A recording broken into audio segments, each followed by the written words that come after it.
டெல்லி பயணத்தை முடித்துக்கொண்டு முதலமைச்சர் ஜோசப் விஜய் கர்நாடகா செல்ல உள்ளார். 3 நாட்கள் பயணமாக டெல்லி சென்றுள்ள முதலமைச்சர் ஜோசப் விஜய் முதல் நாளான நேற்று குடியரசுத் தலைவர், துணை குடியரசுத் தலைவர், காங்கிரஸ் தலைவர்கள் சோனியா காந்தி, ராகுல் காந்தி, இந்திய கம்யூனிஸ்ட் கட்சியின் தேசிய செயலாளர் டி. ராஜாவை ஆகியோரை மரியாதை நிமித்தமாக சந்தித்தார். இதனை அடுத்து இன்று டெல்லியில் நடைபெறும் நிதி ஆயோக் கூட்டத்தில் விஜய் பங்கேற்கிறார். நிதி ஆயோக் கூட்டத்திற்கு பிறகு மாநில முதலமைச்சர்களுக்கு பிரதமர் மோடி தனது இல்லத்தில் வைக்கும் இரவு விருந்து நிகழ்ச்சியிலும் பங்கேற்கிறார்.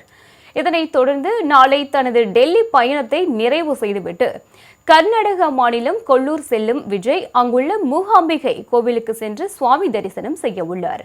இதற்காக டெல்லியிலிருந்து விமானத்தில் கர்நாடகாவின் தட்சிண கன்னடா மாவட்டத்தில் உள்ள மங்களூர் கோவிலுக்கு செல்கிறார்.